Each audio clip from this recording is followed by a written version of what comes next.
Oh. Welcome to the PHNX Sun Devil Show, brought to you by the one and only DraftKings Sportsbook, America's top-rated sportsbook. Bet just $1 on any NFL game this week and get $100 in free bets when a team scores one or more point. I like the odds of that. Use that promo code PHNX. I'm joined with Brittany Boyer, as always. Brittany, how are we feeling on this fine Tuesday? I'm feeling great. Big game tonight for baseball, so I have to rep the Yankees in that rivalry. I'm so stoked but, other than that, it's a pretty cool Tuesday. It was a weird Tuesday. It randomly rained out of nowhere. I'm pretty sure I ate half of a rotten sandwich today, and I'm going to die from Jimmy John's. I was sitting in here preparing. Went to get pizza. Yeah. Pizza place was closed. So I'm like, all right, got to go back to the office, go to Jimmy John's real quick across the street. Come back. I'm sitting here eating my sandwich, take a couple bites. All of a sudden I bite into it. And I'm like, this bite does not taste the same as the last bite. And I open it up and look at the meat, and the turkey is half a different color. It's changing color. And I'm like, Gerald walked in. I go, do you know anything about deli meats? I heard and that he from just this room, looked and at me, so and I was like, confused.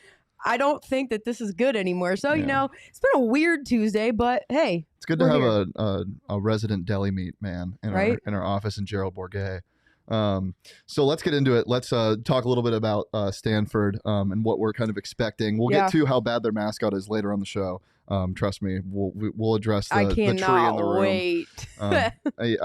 Did you know that they sometimes, I think every year, they change the type of tree it is? It doesn't matter because it's still ugly no matter what. They had a weeping willow one year. It looks exactly the same. It still looks ugly and like a huge dancing Christmas tree. I like the idea. That just is it literally looks. I can't. We can't even talk about this right now because I'm going to go on a tangent. We got to come back to this later. Yeah, we'll get to it later. So do you want to hit some Herm stuff first? Yeah, we can touch on some stuff Herm said leading up to this game. He talked about the fact that Stanford is a silent yet sound team leading into this week. Yesterday was the only media availability he had this week. They had Antonio Pierce talk a little bit today. I didn't get out there. I had to go find out I got to keep this stupid boot on again for another 4 weeks. So I didn't necessarily... What'd your doctor say when you... Yeah, it's really, really comforting when you walk in and your doctor looks at you and you're sitting there. Or I should say they walk in and you're sitting there and they say, man, you really messed your ankle up. And it's just gee, thank you, I know. And then they let you know that because you're a gymnast, by the time you're your mother's age, you're going to feel it. And it's just thanks. I like the idea of you walking in and your doctor sitting down, though. Right? That's what you said I know, right? Originally. That'd be so funny. You walk in Except and you're roles reverse. But, yeah. So I didn't make it out to practice today, and that was their only viewing for getting to see the team on the field this week. So I didn't get to see any of that, but I did get to Herm's presser yesterday, which I felt was important. The vibe in terms of the energy in the room seemed very, very high. It seemed very good. They seemed focused. We love when vibes are high. We really do. Because like I said last week, the vibe around ASU was a little bit weird when I was there last week with some stuff. It was a little bit uncertain leading into this game. They knew it was a big game. There was a lot of implications on the line. And I felt like that was a defining moment for the team. Yeah, and it's a turnaround game for sure. And he knows it. And he talked about their need to come back and stay just as focused and do what they need to do in practice this week and start preparing and just put the win in the back of their mind, tuck it away and move on, the whole one game at a time. The only game you can win is the one right in front of you. So don't look past Stanford to Utah or to the bye or anything past that with USC. Only look at Stanford and what's ahead. And I think that they did a really, really good job of that in the game against UCLA. And it shows because at the half it was close. And instead of looking forward and, not paying attention to the game that they're in and worrying too much about what the potential outcome might be and all that, they just buckled down and they got the job done. And that was it. They took it one game at a time, we were talking about yesterday. It's a one game at a time mentality that the Sun Devils team needs to have. Frankly, I think that every sport at ASU needs to have that mentality because that's a problem with Sun Devil basketball as well, which we'll touch on later in the show.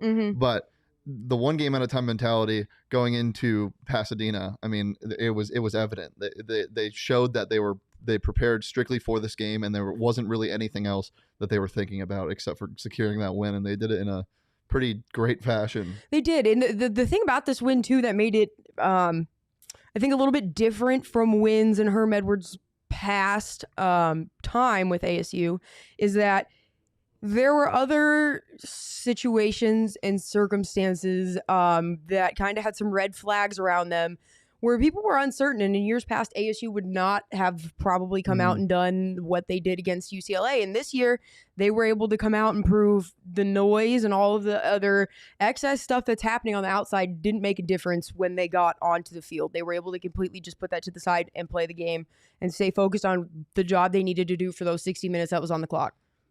Yeah, the one thing that I really hope that this ASU team can continue to do is be able to interchange those running backs like we've been kind of talking about, and that goes with controlling the clock. Because that was the whole idea of this team at the start of the year, was how strong this running back core was, in addition to how incredible Jaden Daniels is on his feet.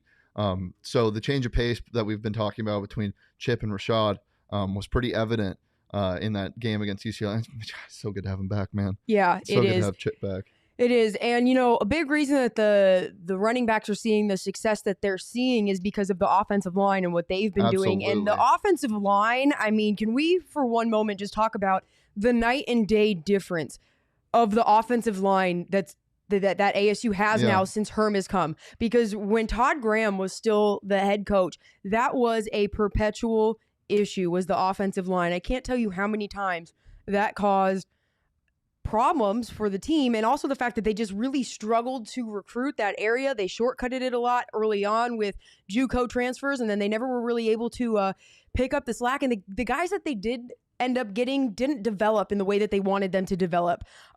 So I think that this is a huge thing as well. But Herm talked about the offensive line and a little bit about what Coach Kavanaugh has been able to do with them. So let's see what he had to say at yesterday's press conference. It's really a good group, a solid group of players. 2 transfers and 3 guys we recruited, right, that have been here. And it's kind of fun to watch them work. Coach Cav has done a really nice job with them. I mean, he really has. And they bought in the way he, you know, it's when you get a change from one coach to another coach, it's always this, you know, how is he going to be? How is he going to deal with the guys, right? And that's a funny group, the offensive linemen. They don't say a lot. They just kind of move around, you know, and they're a funny lot, but do a really good job of blocking and protection. And this was a tough game for them because of what UCLA brings. You know, they bring a lot of pressure, and they really had to hone in on that. And they did a nice job for Jaden. And then can't say enough about us being able to run the ball with those guys. We've made some hay running the ball around here, and those guys know it. They take a lot of pride in that, and so it's a good unit. It really is fun to watch it. Yeah, I just love Herm giving credit to the big guys. It's something that's really undervalued. I mean, one of the most upsetting things when you watch your football team, whether it be NFL or college, is when, you know, there's defensive or offensive struggles. But I think the most upsetting unit to be that is a bad offensive line, because you just can't get things going. I have had people argue with me over this before and try to tell me that having a good quarterback is 100% the most important position on the team. And I will argue against that and say it's the offensive line that you have to have, because you can have a shitty or a mediocre quarterback who can still get the ball into a good receiver's hands, but they can't do anything if they don't have the time from the offensive line. You also won't be able to utilize the ground game if your offensive line can't create the holes. I think the entire key to everything in terms of your offensive success is it goes through the offensive line. I mean, I think that is the hands down most critical position on the field. So, and I agree with you. It is nice to see them give the offensive line guys some love, because you never hear them really talk about the O-line or the D-line unless they're doing something bad. Unless they get a penalty, there is never anything really said about them, or unless it's like a big play that they make. But those guys actually are out there allowing plays to stop. Well, if it's defense, they're stopping plays. If it's offense, they're allowing plays to happen. And they don't get the credit necessarily that they deserve. It's always the running back who ran for 65 yards and got that touchdown, not the O-line who blocked, or, you know, a Case Hatch block that set up a lane for him to go take it in. So the offensive line is it's not a glorified position, you know. It's not. Big it's dudes not. battling in the trenches. trenches. Gritty and And to your point with a bad quarterback, I mean, you saw the Rams do it for so long with Jared Goff. He's not a great quarterback, but they had a great offensive line and obviously great offensive coordinator. And great head coach in Sean McVay. But you can make quarterbacks look good. Kyle Shanahan's been doing it for years with the Niners. But yeah, a good offensive line is the heart and soul of a team. Skill players is where you can make that leap and difference. But it's really refreshing to see an ASU team with a good offensive line and people that want to block. I mean, the receivers block. LV Bunkley Shelton is wants to get into it. I mean, obviously you see Case Hatch. And we've been utilizing the tight ends more, which I think also is really essential to getting the offense going. That was something that ASU really had strayed away from in years past, and they're finally starting to get back to using it. And it's something you love to see because the teams that have had the most success normally are teams that really you find some way for the tight end to be utilized. I mean, you look at what Gronk did during his time with the Patriots as a tight end, and I mean, he was very banged up from his time and from everything that he put his body through with blocking. Yeah, exactly. But he's one of, like, honestly, you got to say, if you think of a tight end in recent years who's just explosive, dynamic, fun, he's like the first person who comes to mind. That word dynamic, he does everything. You know, he's a great blocker, and obviously you know what he can do in the receiving game. That's what the NFL is kind of straying away from, is that typical, you know, tight end, that gridiron tight end that only blocks and can sometimes catch pass. You don't see a lot of those, but when you have a guy like it's funny in a lot of the scouting reports for these talented college tight ends, it's always like a surprise or a plus. Oh, he can block too. That's that a should core be a requirement, part, but they've of the really position, strayed from that. Sure. So I mean, you see people built like Curtis Hodges. He's super tall, but he doesn't have a lot of meat on him. So it's strange the way the game has kind of changed. But I'm very confident when you know Jaden is in the pocket right now. At least there hasn't been a lot of pressure. There wasn't a lot of pressure in the UCLA game. Looks like he's starting to get a little bit more confident with the O-line, and like they're finally starting to figure out whatever wasn't clicking with them before. There was just, and I don't know if it was trust. It just seemed like there was some little, like, if you had a recipe and you were making something and you tasted it, you'd be like, it's not bad, but like it needs something. Yeah. And that was what it was, like whatever spice, seasoned sugar. Yeah, it's a subconscious trust though when you're in the pocket as a quarterback, even if they don't realize it.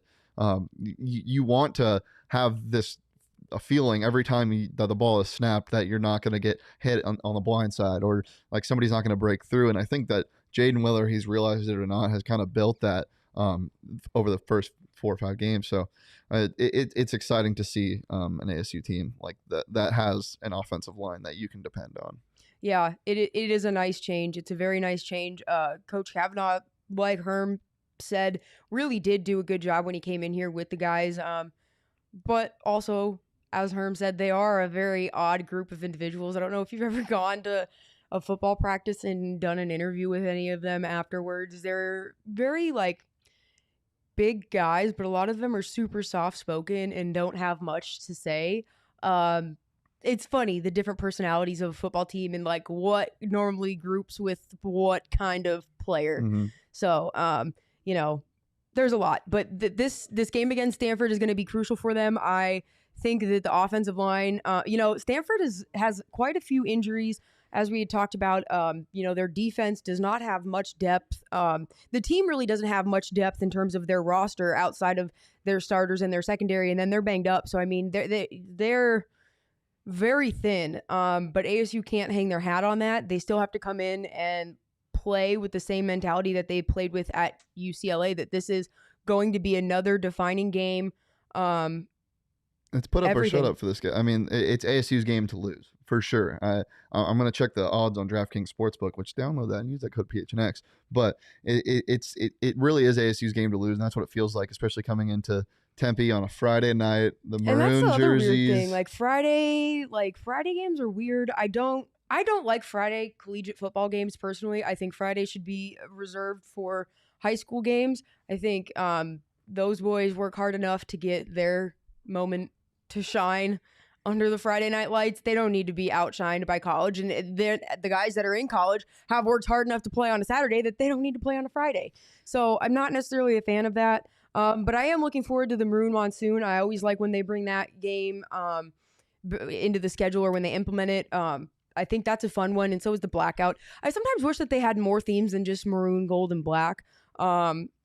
We've been pampered, though, this year with the jerseys, I think. Oh, we have. But I mean for the students to get into. You know, we didn't talk about how good that white and pearlescent helmet looked under the lights. Oh, it did. Okay, it looked so beautiful. Oh, I think I believe they called it the What was White it? A ice. desert sunset over white ice? That sounds like a really, really good. Yes, that's it. Yeah, It looked beautiful on the field. That sounds like a really, really Beautiful. good drink. Right? When you get a bar. Can I get the desert sunset over white ice? I'm trying to get blacked out tonight. Yeah. That would have to be like a requirement. What would be in that? Something with coconut because of white, like coconut White ice. flavored something. It'd be like a Sex on the Beach. Oh, with see, you said white ice, and I'm thinking something that's just like milk. No, I don't know. White ice. I was just like Everclear. That'll 100% get you gone. So the line on DraftKings Sportsbook is 11. ASU's favored by 11 points. Over under 51.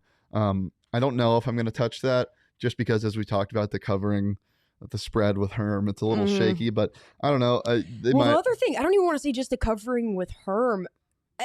And this is something I've personally noticed with Stanford in the past couple years because I used to do Lit with Brit segments on Twitter just because can still do them, I was you want. Well, no, and that's the thing I just haven't gotten around to doing them again. You've been lucky enough not to have to. Yeah, we've had a bunch of other stuff going on. But I used to do them as like a little daily thing. And one of the things I used to do was like my Pac-12 picks of the week for that. And every single game in 2019 that they played in, I was wrong for them. Every single one. I could not pick them right. Because you would think one thing and then they would. They're a team, in my opinion, that are so unpredictable. They're a wild card. They were like that 2 years ago. And I think they're going to be like that for the rest of this year. Pac-12 in general is just hard to pick, though.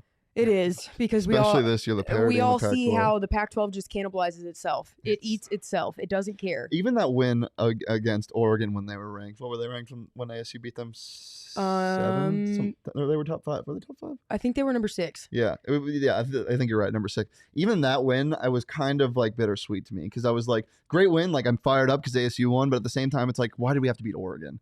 I want the Pac-12 representing in the CFP. I was happy that it was against. Okay, and here's why. Because I think if it's somebody who's more of a long, somebody who was a student more in the time that I was a student. So from 2011 to like 2015, they just absolutely whooped on ASU. I mean, there was a stretch there for 10 years. ASU hadn't won a game against Oregon. Yeah. That first game that they won was in 2017, I want to say.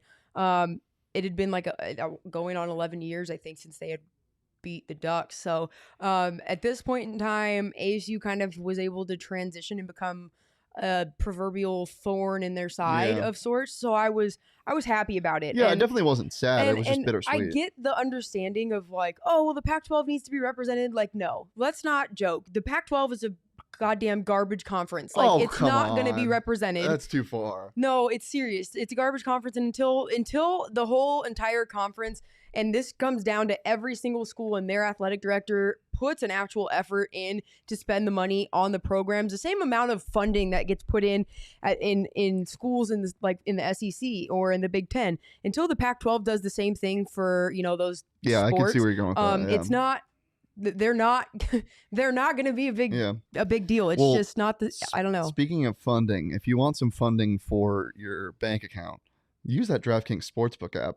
I bragged on it yesterday, I think. Yeah. I've been bragging to everybody. I'm kind of on my high horse right now, and then I was taken off that high horse with a lasso by Mr. Derek Carr himself last night. I looked awful with my predictions, but we're not going to go there. So if you want to download the DraftKings Sportsbook app and get in on the winning, not losing, with me, then download it. Use that code PHNX when you sign up. That's just $1 on any NFL game this week. And if 1 point is scored in that game, which the last scoreless tie was in 1943, so I don't think that's going to happen. You get $100 in free bets if 1 point scored. It's safe, it's secure, it's reliable, and you can take out and withdraw money whenever you want, which is a rare thing with these sportsbook apps, surprisingly. Some of them take like 3 to 5 business days, and it's really frustrating because I'm like, give me more money now. I did good. Give me more money. So if you want to get in on the action, download that app, use that code PHNX, get your $100 in free bets if one team that you bet on scores 1 point or more this weekend. So 21 plus, Arizona only, gambling problem, call 1-800-NEXT-STEP. New customers only, eligibility restrictions apply. See DraftKings.com/sportsbook for more details. You know what else sucks? When you get pubes stuck in your mouth like dental floss. So that's why men should use the Lawnmower 4.0 from Manscaped, because ladies don't want that. So make sure you manscape. If you go to manscaped.com right now and use our code PHNX, you'll get 20% off and free shipping on your order. My mom listens to this show. I don't care. I know she does. It's not like, come on, we all know that. That wasn't even in the read. It's a transition. I don't know. Nobody likes gross unkemptness. It's kind of funny. I can't stop. But that is the worst time for that. Stop that right now, Leah. Bad. Anyways, men, make sure you get your Lawnmower 4.0 from also Manscaped. included is the Weed Whacker. The nose and ear hair trimmer is here to whack your weeds and any goblins that come in the way. Yeah, trim your other hairs too. Yeah, it's not just for the nether regions. Get your 20% off and free shipping with code PHNX at manscaped.com. That's 20% off and free shipping at manscaped.com. Use that code PHNX, slay your worst pubes, and keep your dagger clean with manscaped.com. That was fucking horrendous and heinous. I hated that. I love you, Manscaped, though. I'm wearing your boxers right now. They're super comfortable and they're very breathable. Hey, Manscaped, I want ball deodorant to try out for women. So send it, because I don't have balls. Let's talk ASU basketball. Can I get it? Let's talk ASU basketball. Thanks, Leah. That was really good. So the schedule, the most updated schedule, dropped on their Twitter. Can we pull that up? I'm just excited for some hoops, baby. It's going to be a good season. I'm looking forward to what they bring, the new intensity. This is a completely different team than the team we saw in years past. And even the team that was on the court last year, I mean, they've traded so many of the players transferred. I wish they were traded. Yeah. I wish we got something back. Sorry.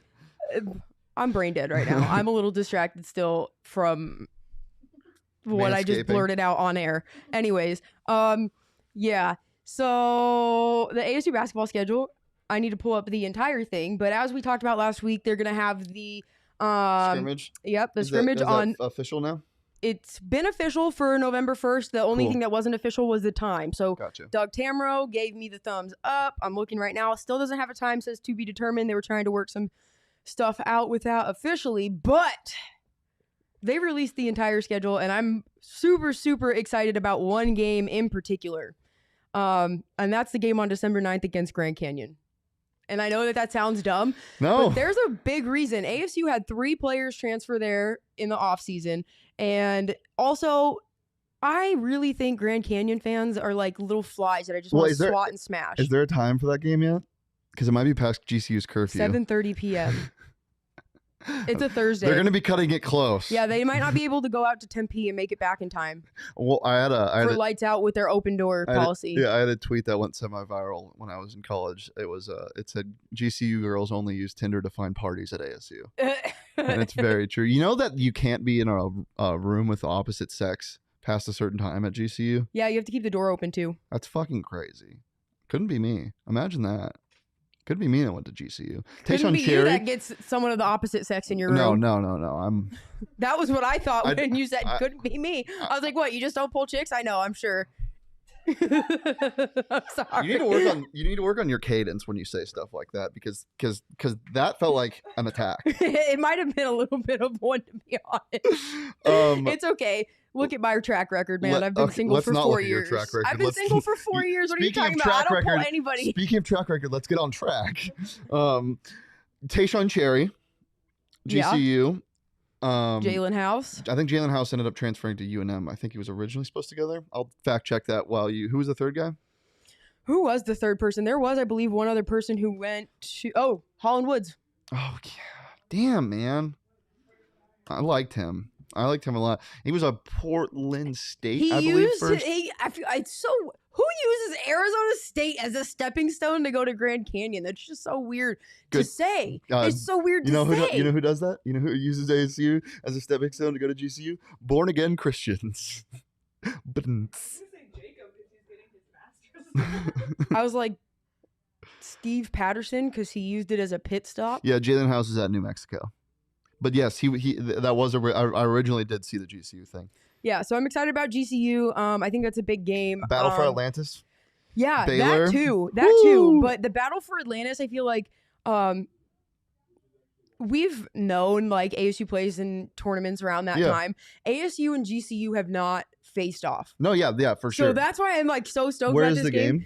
This one's at ASU, so it's at Desert Financial. Good. So I feel like it's going to be a lot of really, really good energy. And also, like, with this comes a whole new set of bragging rights and, like, an opportunity to bust some balls. And so I'm super excited about that because, you know, it's one of my favorite things to do. Yeah. Before we continue, actually, I want to get our question of the day out so we can respond to some comments at the end of the show. So this is our question of the day. We're going to tweet it out right now. What is the worst mascot in college football? Are we going to tweet it out right now? Because I don't know where my phone is to tweet. I'll tweet it out. Got it. You got it? Yeah. All right. Worst mascot in college football.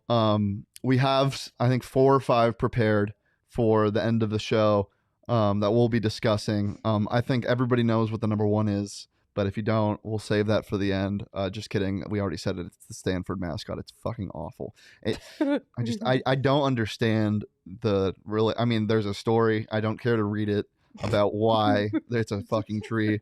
But at the end of the day, it's a tree. It's a person in a tree costume. You know, it'd be cool if you dressed the tree up as a person. What? I don't know, but I'm just thinking about that. Look like it would look like a tree as a person. That would be a tree with clothes on it. Yeah, that'd be sweet. I feel like that's essentially what they have. They just need to put a cloak on it. No. A real tree. What if their mascot was a tree that was already planted inside of the stadium? I think that would actually be less so stupid than their tree cool. that they have now. That would be so cool if you put little googly eyes on a planted tree and it would be real. What am I tweeting again? What is the stupidest college mascot? What's the worst college mascot? The worst mascot in college football. I'm like, I need to know how to properly word this. Yeah. The women's schedule for ASU basketball hasn't fully dropped, right? Not that I've seen. They're starting off against Northern Colorado on November 9th and Minnesota on November 12th. So that's exciting. We love some good Charlie Turner Thorne action coming back to the bank, Desert Financial. Well, it's not the bank anymore, is it? It's the, what would you even call it? The financial center, the fiscally responsible arena. The Fin. I'm at the Fin. But yeah, the Finsta. Because we're all fakes here. We talked more in depth on ASU hoops on what show is that? What Thursday's show? It was Friday. One of our audio Thursday. Thursday, because it was an audio episode. Okay, Thursday. So if you didn't check that out from Thursday, audio only, wherever you get your podcasts. And if you haven't left a review, I'd suggest you do so. Before I go to bed at night, I read reviews that I have gotten, and I just smile. We get reviews on Apple Podcasts. Oh, I put my blanket over my head. You know, in those movie scenes when a kid's supposed to be in bed, but he's playing on his Game Boy, and you can see the light flashing through his covers. That's me, like underneath my bed and looking at Apple Podcasts, going, "Thank you, blah blah blah, for the review." When I still worked at a restaurant, I used to read Yelp reviews before I'd go to sleep and see if I could find people that I knew that were like talking shit or somebody that was a table of mine. But I never had that. Every time I found somebody that would talk about me, it was always something like that was nice. Except one person wrote that I was on coke, but I was not. You're just insane. Yeah, I'm just, if you've met me, I'm literally just batshit crazy, loud, and always. Speaking of batshit crazy, let's talk about golf. Yeah. It's a crazy sport. Yeah, that was okay. Oh, speaking of golf, Bryson DeChambeau and Brooks Koepka will face off in the match 4, I think it is now, or 5. I think it's 4, on November 26th. 2 golfers in the PGA who have talked shit to each other, which is hilarious because it's golf, and that's very rare that happens. So that's very exciting. I'm fired up for that. But let's talk ASU golf. 2-day competition at the Barbara Nicholas Cup in Ohio.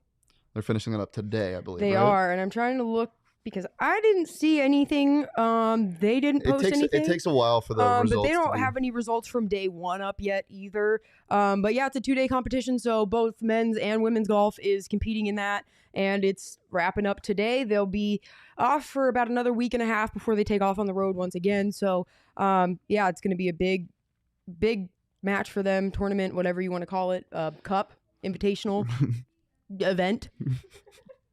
That was really good. Match. So gathering, putt. I'm out. I don't know anything else. I was trying, but then I went blank. Yeah, so they have that going on, but ASU hoops is something that I really think is going to be a very big.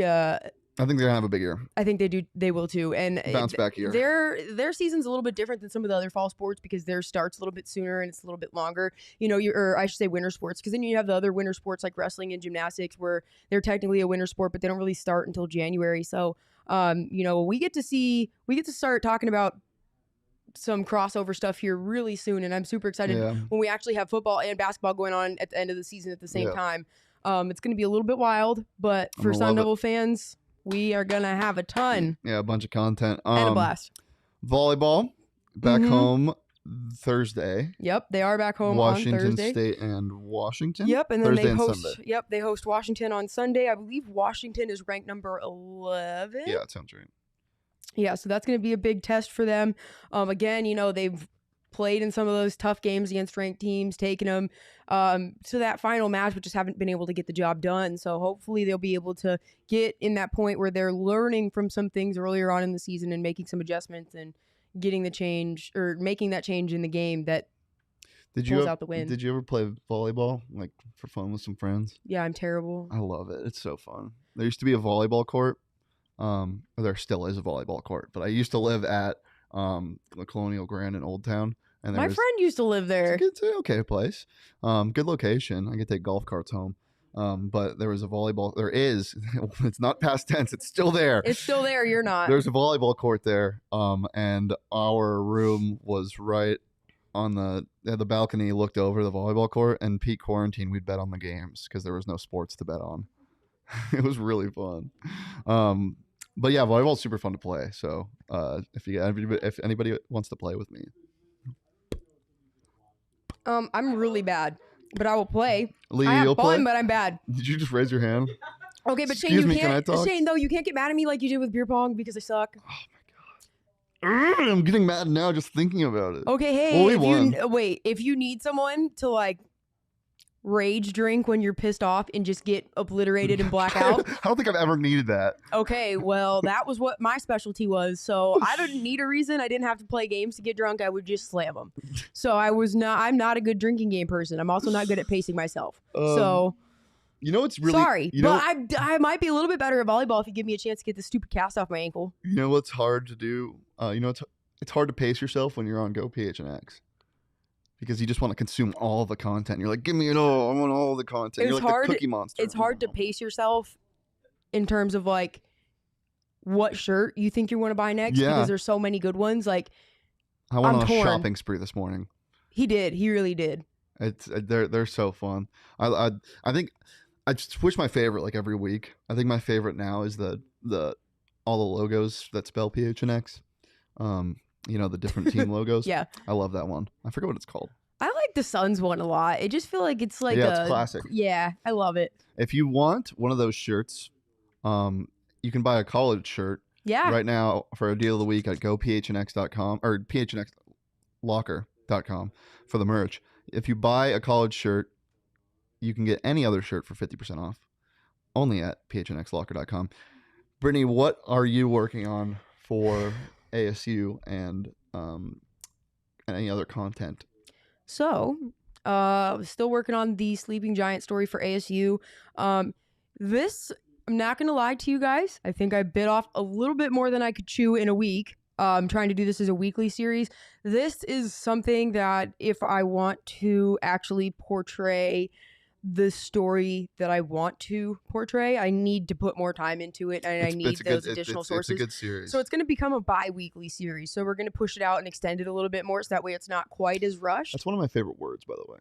Bi-weekly. I like those compound words when it's like two bi-weekly. I don't know. I like bicentennial. I don't know why. Yeah, exactly.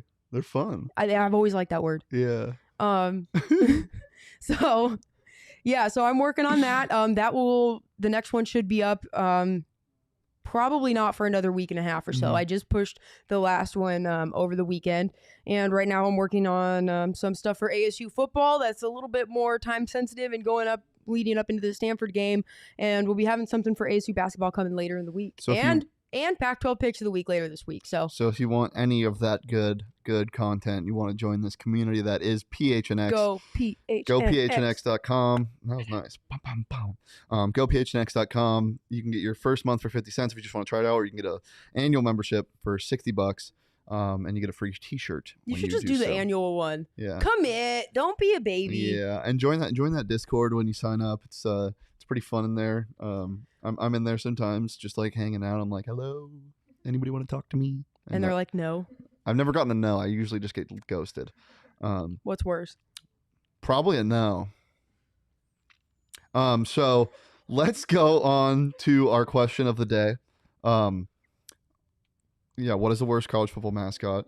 I'm pretty passionate about this. Brittany, you're passionate about it in one way. Well, I agree with Chad Smith right here, who said easy Wildcat, because I said that before the game or before the show, but that's not the worst. Yeah. I don't like it for its own different reasons, and you can but I already fired shots at you today because, oh, hey, by the way, in case you didn't know, it's the 2-year anniversary of the last time U of A also won a game today. That was against Colorado, by the way, on October 5th, 2019. Kevin Sumlin was still their coach then. We can go through a whole history lesson. But, yeah, U of A, I just don't like their Wildcat mascot because it's stupid. But the worst is a stupid Stanford tree. It's so goddamn ugly. I can't get over it. Hold on. I personally, obviously the Wildcats, gross, blah. But I like the idea of having two mascots that are madly in love. It's so fun. Who? Wilbur and Wilma. So we can get Sparky needs to pull himself a bitch. No, he doesn't. Sparky's a bachelor. Sparky lives Sparky lives on the motherfucking Sparky's sun. not married because Sun Devils, we don't like commitment. Well, Sparky also has no place to have a girl back at his house. They would explode. Have you ever seen Sparky? He has like 2 bitches on his arms at all times if he's not like at the game.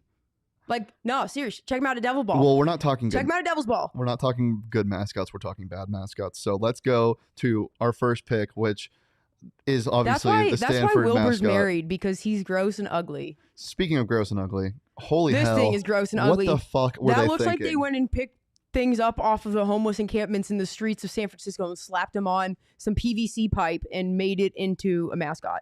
That was really accurate. That is so goddamn ugly. Like, what is that thing? Like, that is like a Christmas tree of your nightmares. It looks like if you took like some sort of like, I don't know if I you already took had LSD a good analogy or something. You already like, had a good analogy. We don't need to try another and, one. Like, was tripping and hallucinating, and I ran across this thing on the street. I would be this to me out of my mind. This to me screams Stanford, because it feels like that. When like when you're listening to, like, if you ever have a pretentious friend that's like, ooh, listen to this song, and it's just like bings and bongs, and you're like, well, they're like, no, it's experimental. Like, this is what it looks like to me. Like Stanford's just like hoity-toity, like, ooh, if I have friends that say that to me and the song sucks, I just am like, no, dude, this song sucks. You're not changing my mind. They're like, ooh, let's make a tree that's out there and experimental, and then they get this, and you're just like, why? So I think that's number one. I think that is the worst mascot in college football. It's just it's gross. It reminds me of exactly what you said. It looks like something was picked up off the street. And in their game against Oregon over the weekend, it looked like Christmas. It looked like a really ugly Christmas theme on the field with green and red, and it's terrible. And then on top of that, you have a stupid ugly tree on the side that looks like it's a Charlie Brown Christmas tree missing a bunch of branches, like as icing on the cake. Yeah, worst mascot. If they committed to changing the tree every year, like in a completely different way, because sometimes they go from like, ooh, it's a Douglas fir to like, ooh, it's a different type of fir. I'm like, who cares? I don't know. Here's the thing I hate the most about Weeping Willow one was terrifying. I hate the most about Stanford is that they're like, oh, like go Cardinal, and like it's a plural but singular type of thing because they're talking about their color, but it's like, we're gonna insult you when we're cheering for our team because you're too stupid to even get it. Exactly. Like, I just don't I don't like anything about Stanford. It just drives me insane. Well, let's go to something terrifying. This is just utterly scary. Purdue Pete. This was recommended by a viewer. This is like the toy that like would wake you up. Like if Toy Story came to life. His eyes are terrifying. They've seen some crazy shit. Like I He don't looks know. like he's seen something. He got Yeah. PTSD. I don't know what Purdue Pete saw in his past life, but it was nothing good. Purdue Pete saw a lot of really shitty football, and his eyes are forever stuck like that. Yeah, very true. I just don't like him. I think he's mean, and he probably listens to Nickelback unironically. Actually, yeah, we talked Ew. about this. That was just my first. They're just so punchable. I'm sorry, Nickelback. I don't dislike you that much. I'm not a fan. I don't know why I just waved to them. I know. All right, next one. What's our next one? Oh my God. Okay. His name is the Blue Blob, and Xavier's mascot is a musketeer, I think.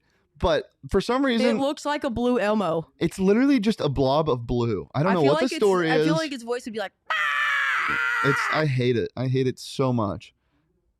Like, he doesn't have a name. I don't think like, it's like a reject child that they didn't want to name. It's just like, look at the blue blob, and then he comes out. He's like, "Ooh, I'm the blue blob." yeah, I I hate can him. see that. I hate I him a can see lot. that. I hate him a lot. Next one. This is something that I'm pretty passionate about. So everyone likes the Leprechaun from Notre Dame because it's classic, blah blah blah, whatever. But it's literally just a person in a costume. It's not a mascot. They should have the Hunchbacks. I mean, I guess mascots are just people in costumes, but this is like it's a person dressing up like a leprechaun, and it's just it's not like if it was a cartoon mascot, like sure, but it's just a dude. Like, oh shite, they're after me, Lucky Charms. Like, I don't want to see that on the sidelines. I just, yeah. I'm not a big fan. I don't really like Notre Dame very much to begin with. So, Yeah. But like I said, they should be the Hunchbacks. Yeah. It's more fitting. It'd be kind of fun. Speaking of Hunchbacks, their team is on a downward slope. Their football team. I was not a big fan of them to start this season, and I just don't think they are gonna win many more games. Even though I don't know if they fell out of the top 25. College football is wild how it changes from year to year. Especially this year. This year's just Yeah, well, this year I bizarre. feel like not, everything is still kind of, you still have a lot of shit that's being impacted by the virus Yeah. really wreaking havoc last year. So a lot of stuff still is just weird. I feel like we're not going to be back into a full stride really until next year in terms of things being normal. Well, let's transition to a better football team with a really bad mascot, in my opinion. This is another classic, the Ohio State Buckeye. He's just fucking terrifying. This thing looks like a monkey. It just looks like a stupid monkey in a uniform. It's I don't know. I've never liked What him. even is a Buckeye? I think it's a type of it's something that grows on a tree. Let me look. I thought those were like candies. No, those are bullseyes. Never mind. Never mind. But this thing think looks it's a like a nut. monkey. Yeah, it's a plant. Ew. What? Okay, that's a really, really, really stupid mascot. Like, even a squirrel would be a less stupid mascot than that. Yeah, that's dumb. I'm an avocado seed. I can't say that. I just stuttered like 12 times. What the hell is wrong with me? I'm broken. Do we have any other comments on bad mascots? Trying to think. There's No, I mean from the question of the day. no one No. else commented that I saw at least. No, just Chad Smith with his Wildcat comment. Well, if anybody has any other recommendations for bad mascots, let us know in the chat before we get out of here. Brittany, do you have anything else to add to the show? It's going to be a big game, a big test for ASU football against Stanford. We're going to be breaking it down more for you on Thursday, going live leading up to the game. Have a little bit more for you on ASU basketball.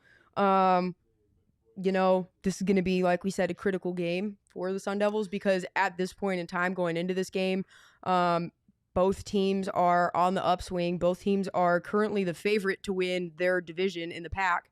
And also a significant factor, I also want to announce this, Utah, the game was just announced, is also, I believe, going to be on ESPN. So that will make 6 out of ASU 7 games at that point in the season all on major networks. So I feel like that's also a huge deal when you look at what they've been able to accomplish up to this point in the year, and should they be able to keep having this success. So what they do, again, is going to be critical in them getting their name out there more. So this is a big game, and Herm said he likes to treat every game like it's a big game, which is the mentality they went into UCLA with. So again, let's hope they carry that same mentality that they brought with them into the Rose Bowl back with them to Tempe, because they were quite the team over there. Yeah, I don't think that they're the favorite to win the Pac-12 North.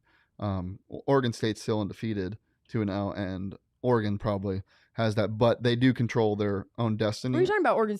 Oh, sorry, Oregon State. I thought you said Oregon was being undefeated. No, Oregon State. So I was like, Oregon just lost to Stanford. Yeah, no. So they have a loss, but they're looking as if they might be the team to beat in the Pac-12 North with that win over Oregon already. They control their own destiny. So so this is going to be a good game. They're expecting a lot of NFL scouts to be in attendance at this game. So I know it's a Friday game, but you're going to want to make sure you try to catch as much of this game as you can. Yeah, we'll be back on Thursday live, audio episode tomorrow, around the same time that we'll be dropping. Follow us on all social media at PHNX_sports. Follow the Sun Devil Twitter at PHNX_Sun Devils. Subscribe to our podcast wherever you get your podcasts. Leave a like, subscribe to the YouTube channel, and have a good day. Peace. Bye.